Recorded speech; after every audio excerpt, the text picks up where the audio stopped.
Hi everyone, and welcome to this Spring Knowledge Transfer event. Thank you for joining us today, where we'll find out more about the Northumbrian water-led Smart Skies Healthy Waters project, which aims to transform how we monitor, understand and manage our coastal waters, supporting better outcomes for water companies, regulators, the environment and coastal communities alike. To get us started, here's a short video introducing Spring Innovation and our role in supporting innovation and collaboration across the sector.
We're here to help you deliver against Ofwat's expectations for best practice knowledge sharing across the water sector.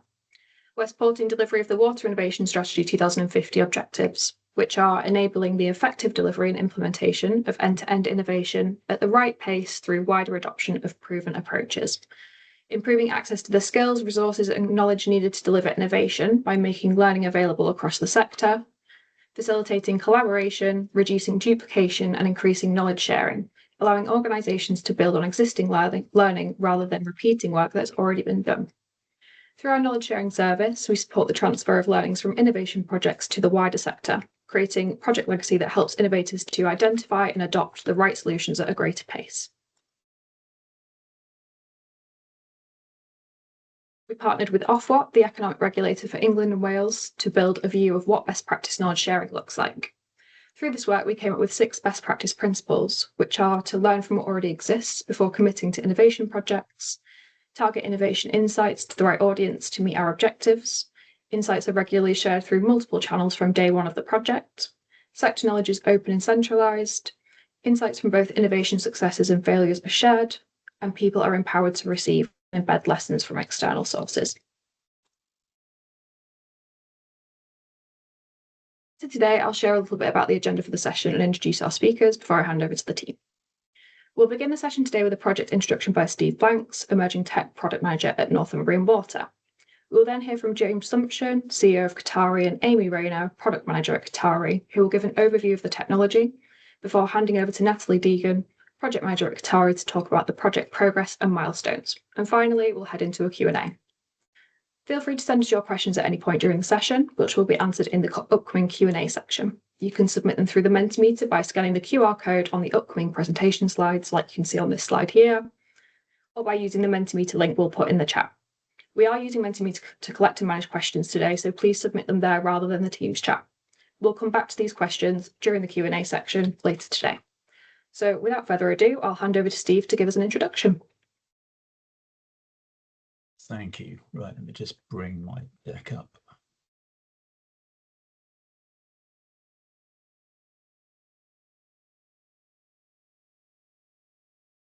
Just waiting for technology to catch up with me.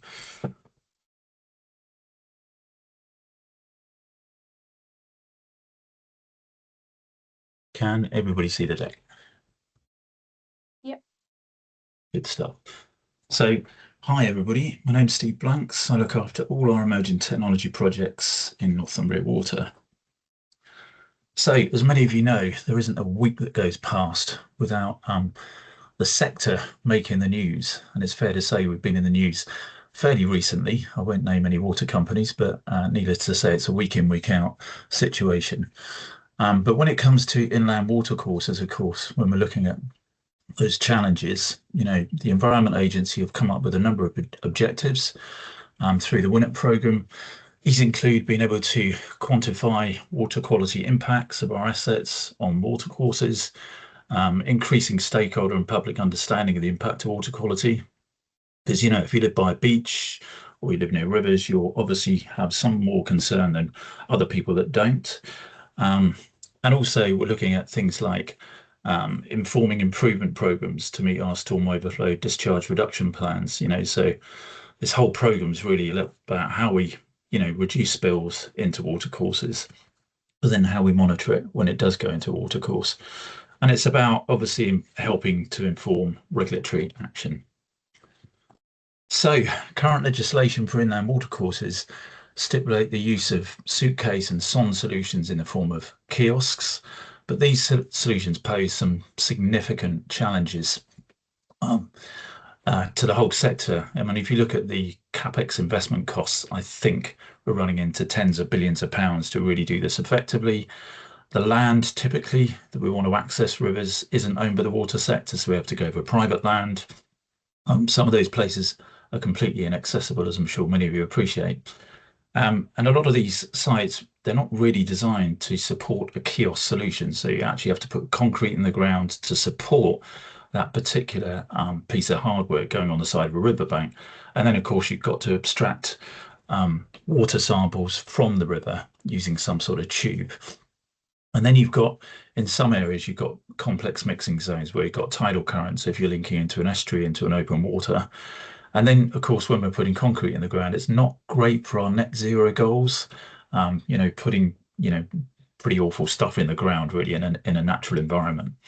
And of course, once you've got the kit in the ground, you've then got the affordability challenge of looking after maintenance, potentially over thousands of difficult to reach locations.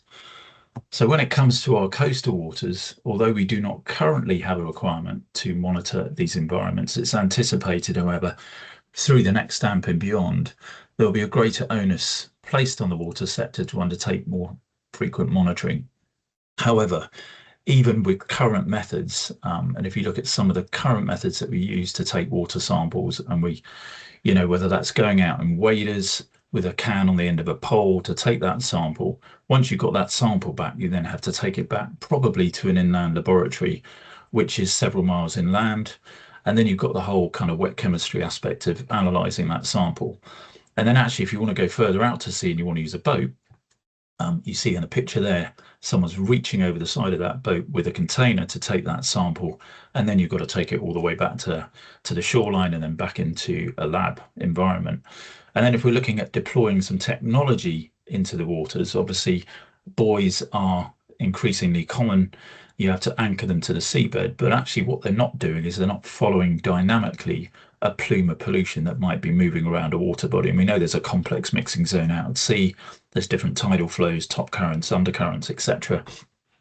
And then you've got the aspect of potential biofouling. So that's where you get seaweed and other debris caught in the instrumentation, which impacts the reeds.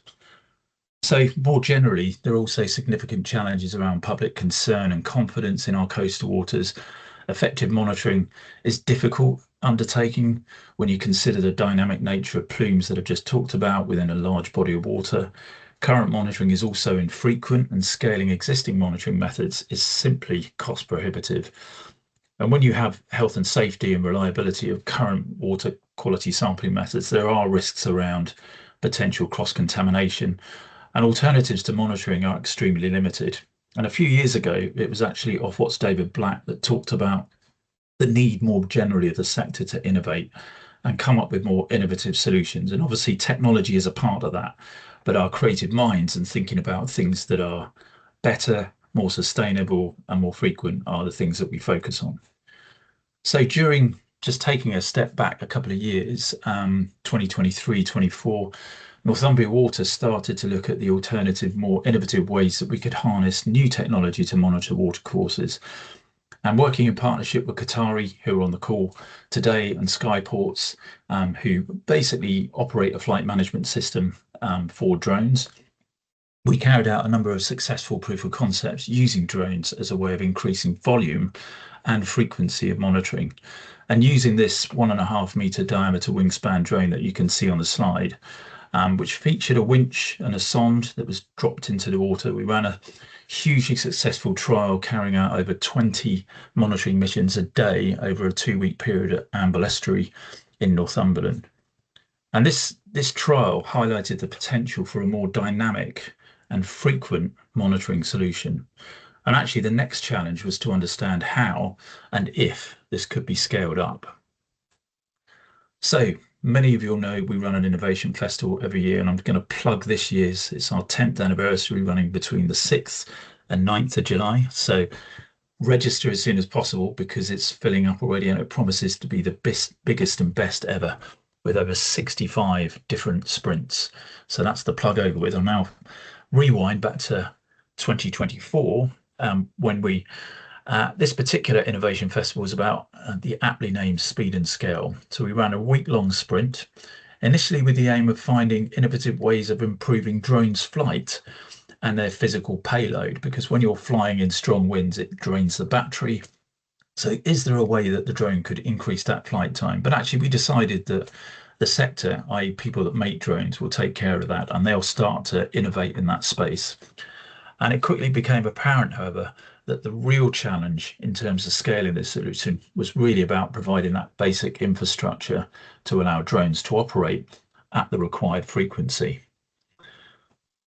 So this got us thinking about moving on from drones, not only monitoring coastlines, but also to take grab samples.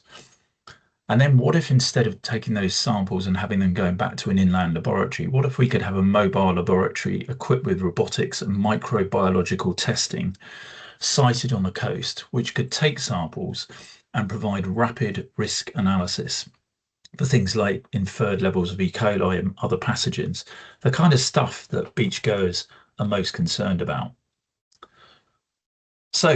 But this concept, of course, for a water company was far too innovative and big for us to undertake.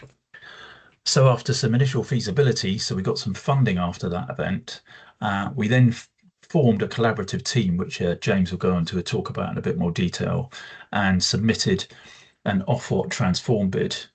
And after successfully navigating stage 1, we spent several months, of course, shaping and sculpting the detailed second stage bid submission. And in March 2025, we were successful in securing over £6 million of funding to develop our drone and lab-in-a-box solution. So without further ado, I bet you're all excited to hear how our project's going. I'm now going to hand over to James Sumption from Kohtari, who's going to take me through the project. Super. Excellent. Right. So today I'm going to give you a short overview of where Kohtari fits in, the capability and the service model that we're building and innovating, and the opportunity that this creates for coastal water quality monitoring. Kohtari as an organisation is a globally ambitious organisation bringing water intelligence to the sector. We have a blue economy mission to transform how the world sees and safeguards its waters. And our vision as an organisation is to make every significant water body digitally visible so that it can be understood and protected. And fundamentally, we've got two linked capability areas. The first, the coastal water quality intelligence. This is a triadic water quality monitoring system, which I'll come on to explain a little bit more later on. And it's supported by at-scale drone deployments. And the second capability area is that we're developing is Bloom IQ, which is an algal bloom predictive intelligence model. So Smart Skies Healthy Waters. It's a genuinely collaborative project. We've got Northumbrian Water, who's leading the programme and providing the operational context. We've got Skyports, who are providing the drone infrastructure layer.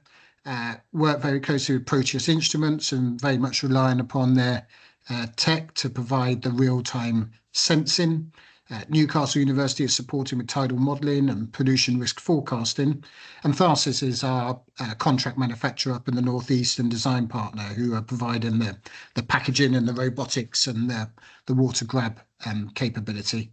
And then we've got other water companies involved in the project: Southern Water, Southwest Water, United Utilities. And I'm thrilled to see some people in the audience from the other water companies, and would very much encourage you guys to lean in and make contact if this is relevant to yourself.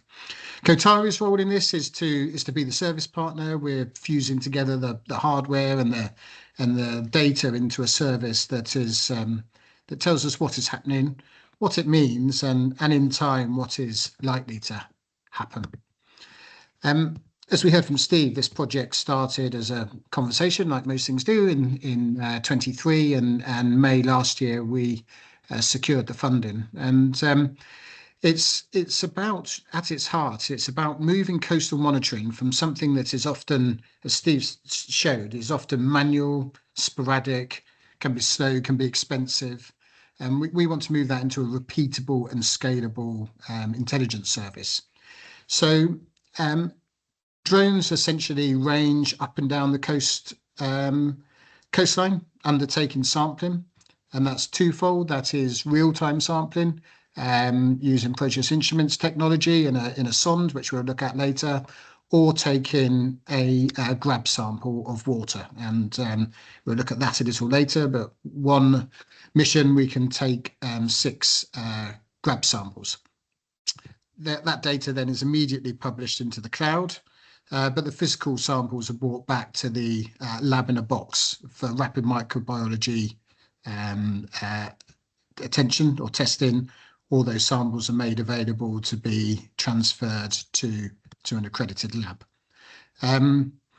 Ultimately, the service will give water companies and regulators and communities alike better evidence, faster decisions, and much clearer communication.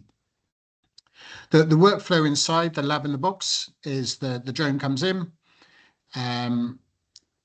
It would have streamed some real-time sensing information. If it takes a physical grab sample, it will drop it off to the container through a hatch at the top. From there, the robotic transfer takes over, and that's kind of reduces some of the manual handling and reduces variability and protects some of the sample integrity.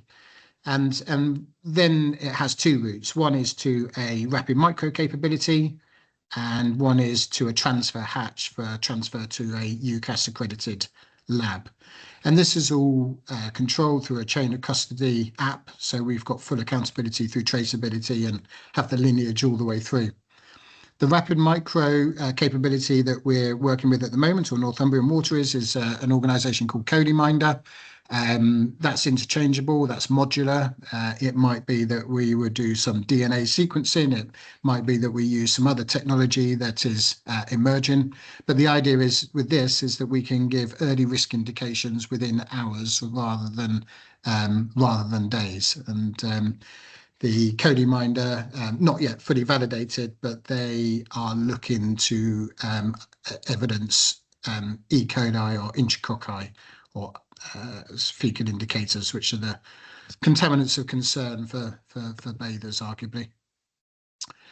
So the longer term vision really is it's an AMP9 ambition to provide a scaled up network of sampling points feeding the lab in the box hub.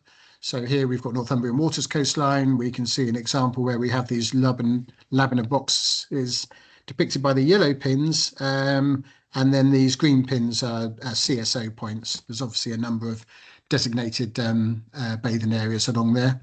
We'll hear from Natalie later, our project manager, about where we're at, but very much in the build phase this year. And then in 2027, we're into the demo phase of the 4 different WASCs. And our ambition is to really keep the momentum. We've got an incredible project team together. We've got huge cross collaboration, and assuming that the business case and the technology and all the other and the regulatory environment all support the continuation of this, we very much would like to move into a year-long pilot in 2028. That may well be something that the Ofwat implementation grant, the first mover and fast followers, can play a part in. And again, just reiterate my call to ask other water companies to lean in if they want to explore this as a technology for potentially AMP9 to prove that it can run as a service, not just as a project, and convert some of that monitoring into actionable intelligence. And ultimately, the ambition is to build trust with those customers, communities, and campaigners. Good. Right. Turning to the drone very quickly. The drone is not the product. It's very much the delivery mechanism. It gives us 4 things. It gives us coverage at scale. It allows us to safely access areas that we might not have previously been able to access in a wider operating window. It's about visible action, and in time, the hands-off robotic nature of these automatic and semi-autonomous devices will ultimately lead to lower costs.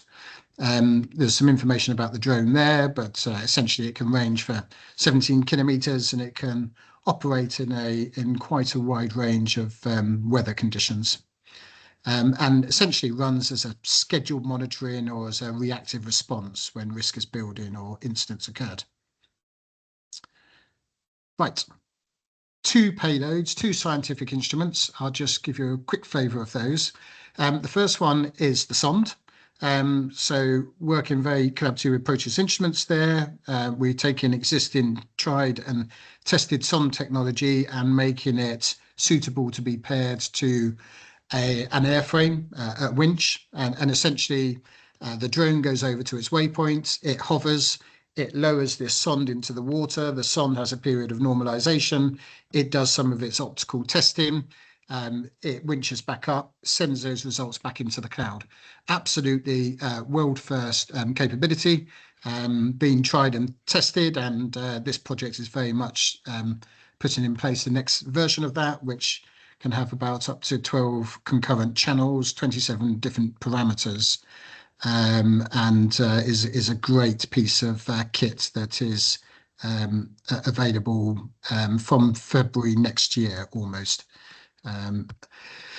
The second piece of the scientific building block is something that Tharsis are very much developing, and this is a video from their premises up in the northeast back in April. This is another world first, something again that we're very proud of, something that has a patent associated with it, but of course under the Ofwat grant, the water companies don't, they get the free enjoyment of everything that's developed, so that's good. It's one of the genuinely novel parts of the project. It allows the drone to, within a single sortie, within a single mission, to collect 6 different sample pots. These sample pots are managed in a kind of aseptic fashion, and a lot of work is going on about the biosecurity aspects of it at the moment. The drone then comes back to that funnel that we saw earlier on that video, lowers this kind of carousel of 6 samples in, and the robot takes those samples out and makes them available for the transfer hatch to go back to your accredited lab, to go back to the UCAS accredited lab, or puts them into the rapid micro machine. And that's something that's again very, very novel and being worked up. But the conversations aren't just about technology. It's about strategic posture. And as we know, the industry is in a state of flux, and we're waiting for some strategic guidance from central government. But some of the things that we're considering as a project, and again, would love some input from the other water sectors, are we as an industry just following some of the emerging standards, or are we helping shape the future for coastal monitoring and PR29 and AMP9?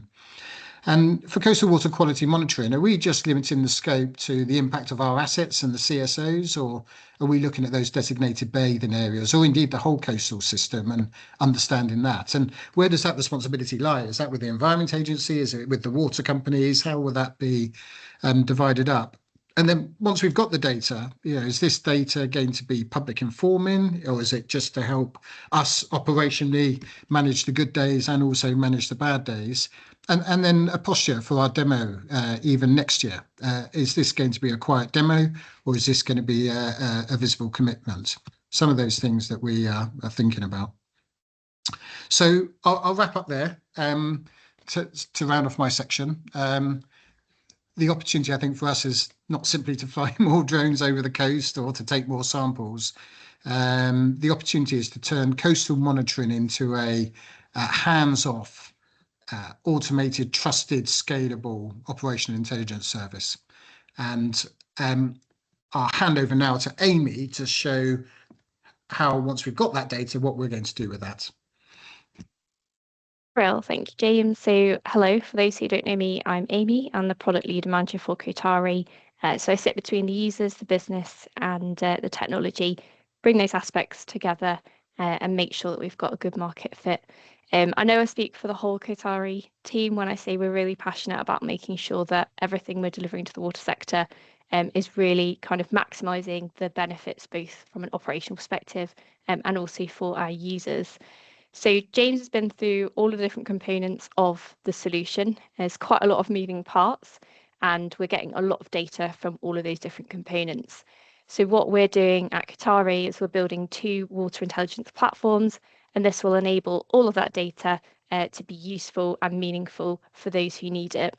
So the first of these platforms we're calling Water Now. That's essentially what it says on the tin. So it's all about the real-time reporting. It's about seeing different water quality parameters in real time as the drone goes out and takes those samples and gathers that data. It's helpful because it will give us the ability to look at compliance and quality in the water. And it will also give us more historic data access for raw data as well. So we'll be able to look back and see how that water quality is trending as well. The second of our water intelligence platforms is called Water Next, and this is where we're unlocking the power of predictive intelligence using AI models. So taking the data that we're gathering, we're going to bring that together and run models to understand how pollution risks may change in the future, and also look at different scenarios and how that might change the water quality, so that you can really look ahead and see how the water quality might change in those bathing waters over time. So James has been through quite a few of our enablers. I'm not going to spend too much time on the robotics and IoT aspects. I think we've probably covered that already.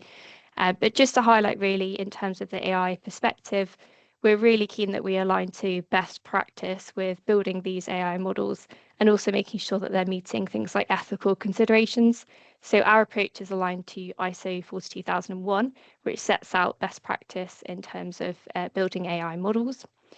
We're also mindful that cybersecurity is really important for the water sector. So everything we're doing, we're aligning to ISO 27001, which again sets out best practice in how to kind of meet those cybersecurity requirements and make sure everything is secure in the cloud. And finally, we're keen that these services are robust and that they continue to deliver all of the benefits to users and operations. So we're making sure that our service ops approach aligns and we've got good service management principles there. And just really to wrap this up as well, from a scientific perspective, we're really keen that we're keeping science at the heart of what we're doing and keeping that in the heart of these data platforms.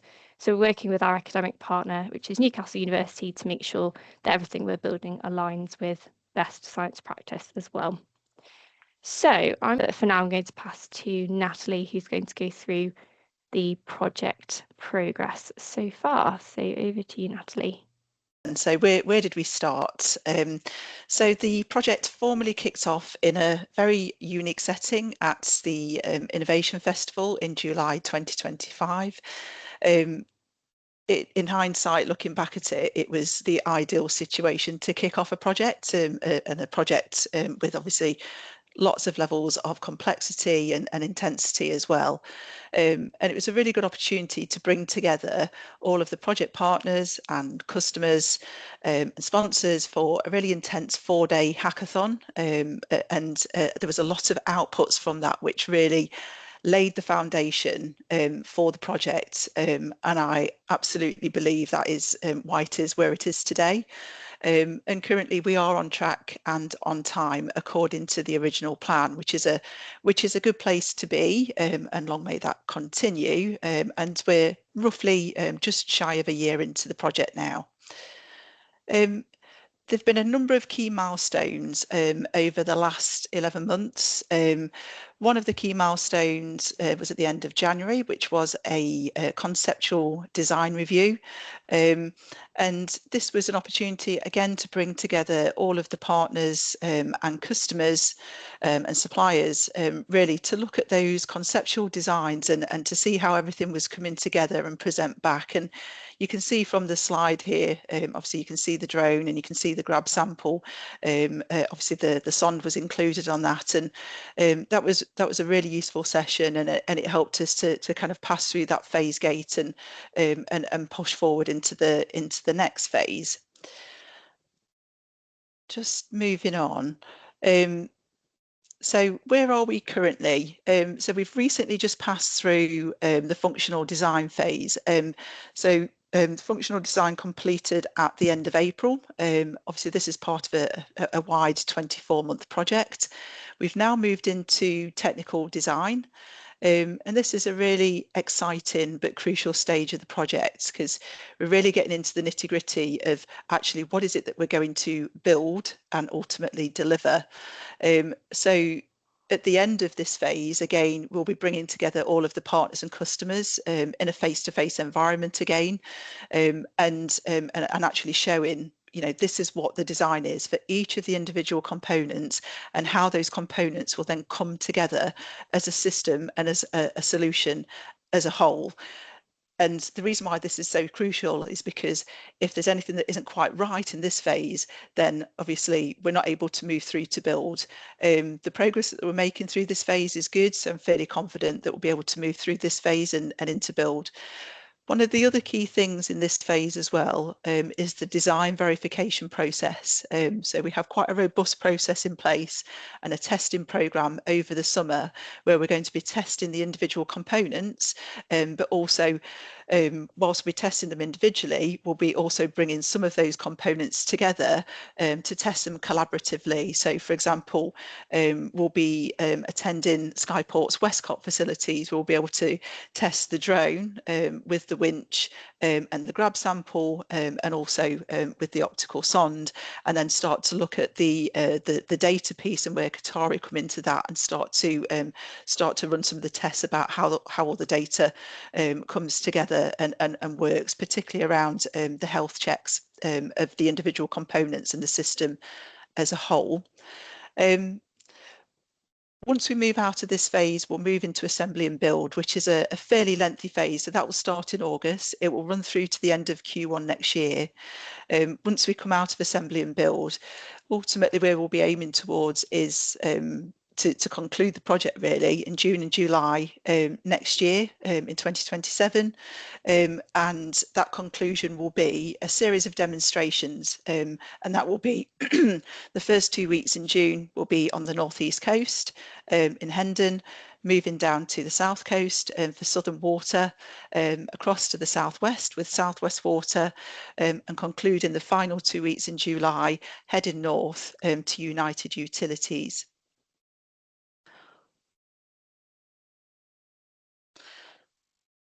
Just kind of looking back at some of the key learnings across the last 11 months, and there have been several, but I've just tried to pick out the key ones. We've got multiple partners and multiple customers, and as a result of that, we've particularly with the water companies that we're working with for Southern, Southwest, Northumbrian and United Utilities, the contacts that we've got also have day jobs, so we have to be really mindful of the time and the governance structure that we've got. So it's something that we've learnt over the first few months of the project, and we've taken a pragmatic approach so that the time that we ask for any meetings or workshops is meaningful, it's structured, focused, and that we've got clear outcomes for those workshops and meetings as well. Another key learning, I think, is the support and advocacy from the project sponsor and the customers has been absolutely outstanding, and just the advocacy of obviously what we're doing, what we're aiming to achieve, and the end product and solution, and the belief in that as well. And then the last two are kind of intertwined. the collaboration between the partners that have been involved. So that's Proteus Instruments, Skyports, Tharsis, Newcastle University, Kohtari together. And the expertise that each of those partners that have brought to the table has been second to none. And I think really that's helped to drive where we are today in that kind of on track, on time situation that we're currently in now. So the first question we've got, is the idea that anyone would work in the lab box, or is it all automated? So, do you want me to take that one, Kristin? Happy to take it. So, essentially, this is automated, with the exception that we'll need people in to service the drone and just check all the components. But the idea is it's a fully automated service, certainly whilst it's flying. I don't know if Alistair from Skyports is on, who might want to provide a little bit more context around the operational aspect. Alistair's travelling, Steve, unfortunately, so I think right. he might be on, but he's he did say he would join, but unfortunately be audio only. Sorry to interrupt, Nat. I am here in the background. Brilliant. Hello. Fantastic. Thank you, Alistair. Yes. From an operational side of things, the drone is being integrated with a few different systems to make it as hands-free as possible, meaning we obviously don't have to have someone working in that container lab. So the most obvious one that will come to people's minds is, how do you recharge the drone? In this instance, it will be a wireless charging pad the drone will land on, and then inside its drone-in-a-box container system, it will be recharged, and that means we don't have to have anyone at the container lab to do the drone side of things. Yeah, I think the project is being designed for a hands-off operation. As Steve said, we'll have the obligation to do maintenance and cleaning, and also the consumables associated and managing the waste stream. We have designed a transfer hatch so that people can take the samples on a daily basis.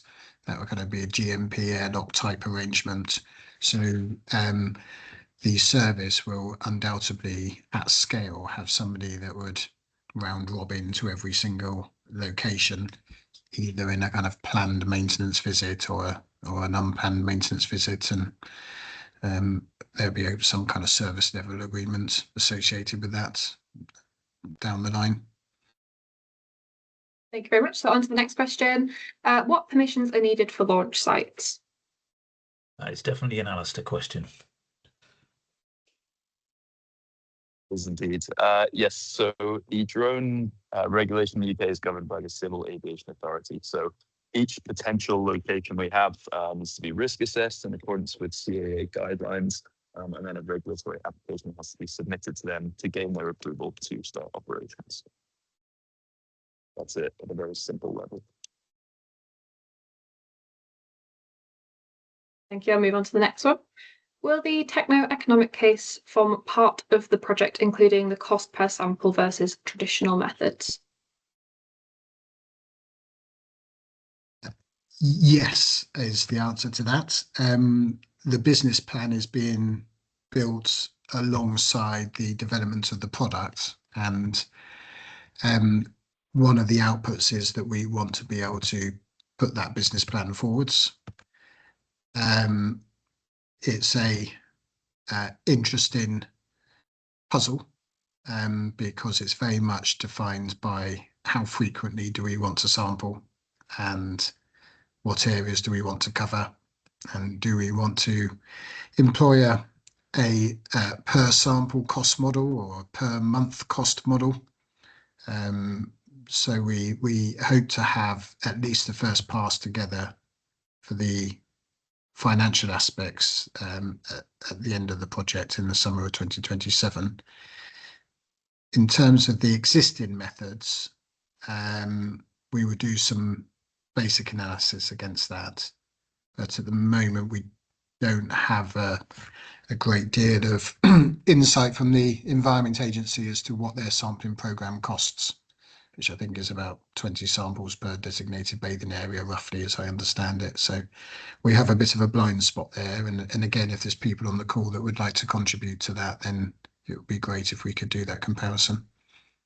Yeah, I think I'll just come in as well, James, around when we're looking at this, obviously we don't know what the regulatory environment is going to look like going forward into the next AMP, because the Cunliffe report obviously highlights some recommendations. You've also got obviously some regulatory changes that the government are going to be introducing. So, and it's not clear, as I mentioned in the sort of opening slides, about what the onus will be on the water companies to take on some of that responsibility. But coastal waters, and I do have some colleagues on the call who are more tuned into this space than me, but coastal waters could form part of that, more frequent requirement for monitoring going forwards. So if that's regulatory, then obviously it's going to be enforced on the sector as a whole. Thank you very much. So on to the next one. Many coasts are designed for conservation, especially birds. Use of drones would need a habitats regulations assessment. Were these done for the trial, and are there restrictions on flights as a result? Oh, I think this one is going to have to go to Alistair as well. Sorry, Alistair. It's fine, Steve. Yeah, as part of the risk assessment and kind of site assessment of any places we'd like to fly, we do obviously consider sites like special areas of special scientific interest, nature reserves, all of these good things. Essentially, what we do is we engage early with the relevant authorities to understand what the challenges are at that particular time of year, and then we take whatever recommended actions come out of the back of those discussions, essentially. Thank you very much. And Alistair, to build on that, Alistair, I think you guys have got quite a lot of flying experience and operating experience in the UK to places like Shetland Isles and various other locations. So it's quite a well-trodden path for you, right? It is, James. Yeah, it's, as I said before, it's really about that early engagement and having those proactive discussions to let them know that you're not, the average drone operator there to cause a nuisance. You're there for a particular reason, which will also benefit the local area. So often these are really fruitful discussions, and we manage to solve most of these challenges. Thank you very much. So on to the next one. How much sample volume is able to be collected by the drone in each sample?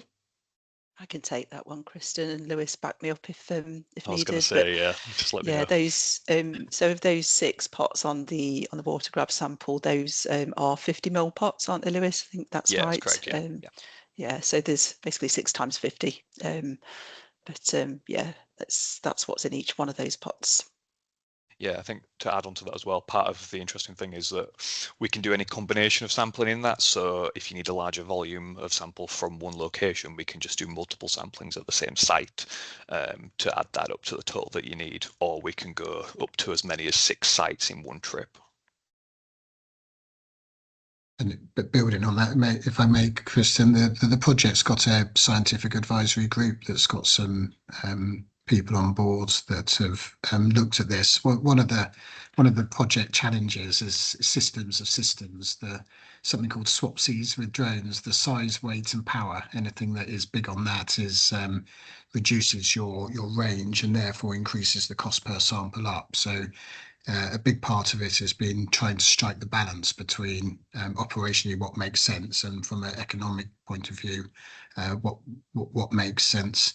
So that's where we've landed upon at the moment. We believe out there that there is nobody else that has that capability. So it's a start, but we can see that the amount of samples per sortie by the time we get to next decade, and this is a commercial service, being increased quite significantly.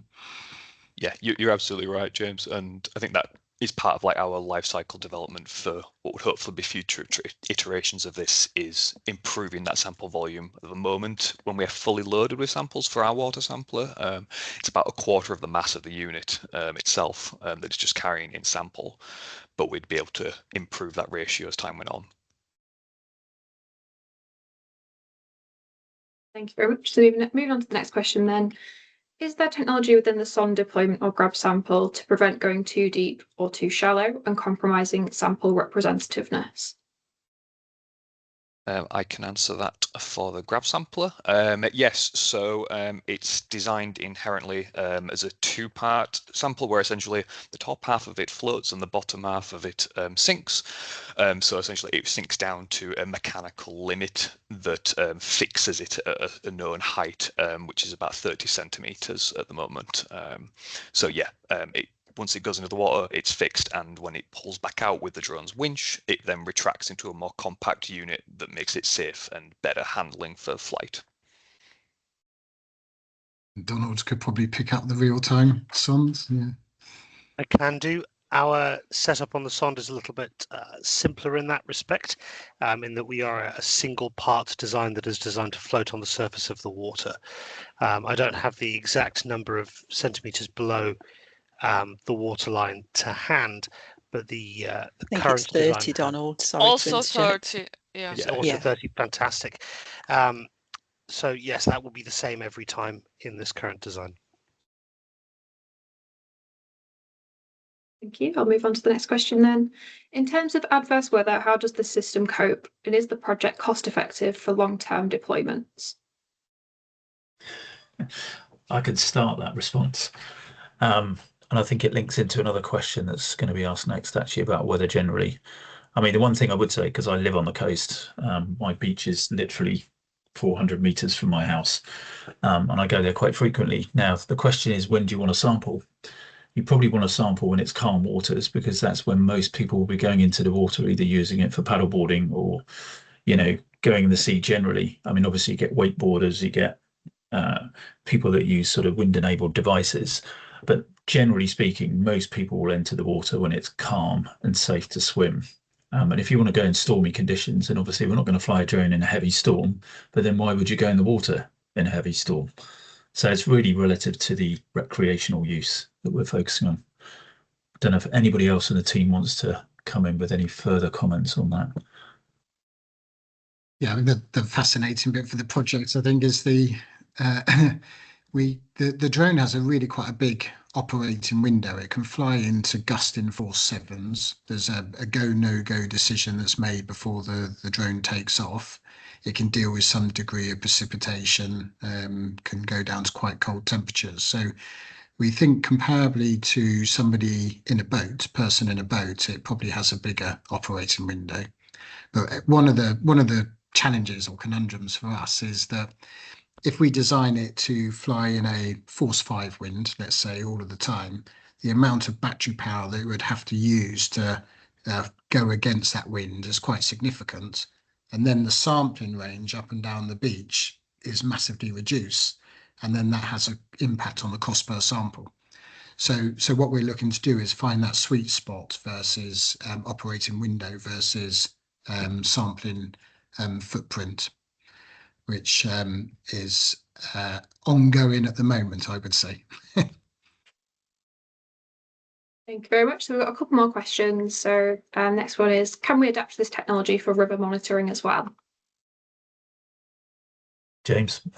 Yeah, we with Northumbrian Water, before we embarked on this main project, we did a number of discrete trials, and river water quality monitoring was ruled out. A number of reasons.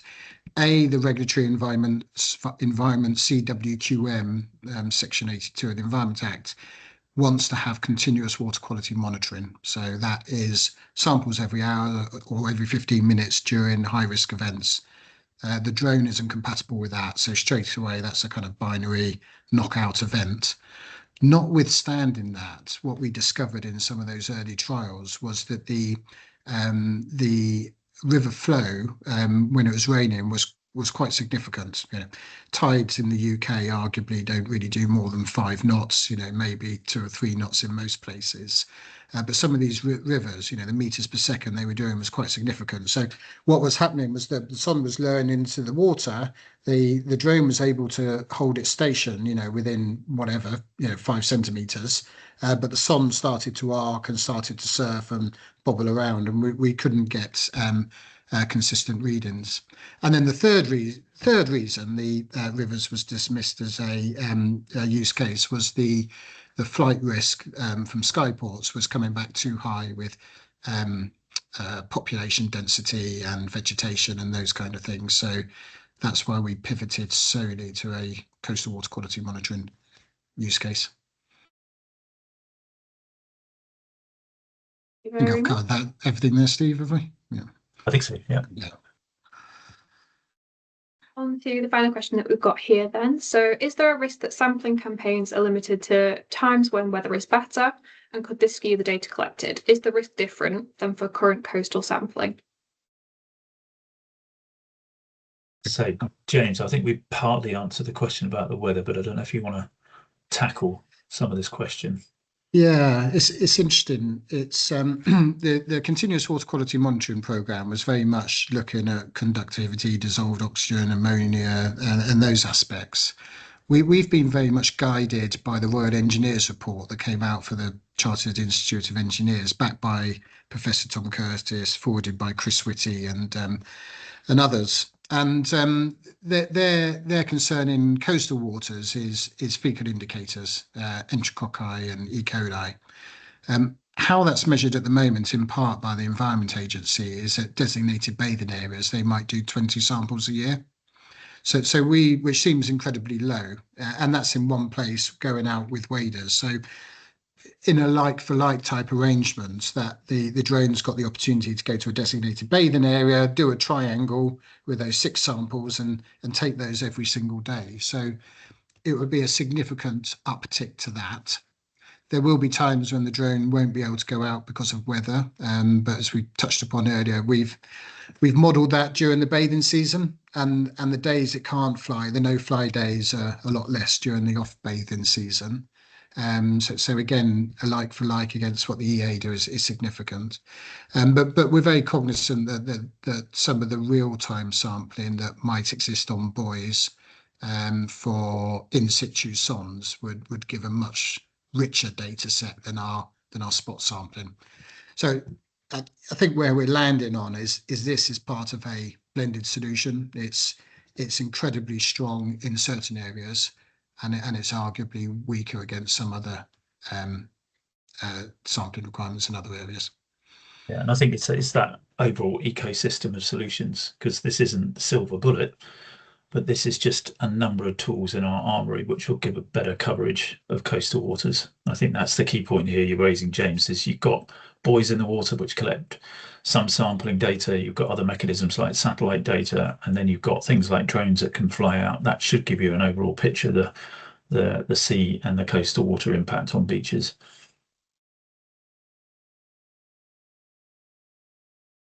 Thank you very much. So if nobody's got anything else to add to that last question, I will move on just to close the session then.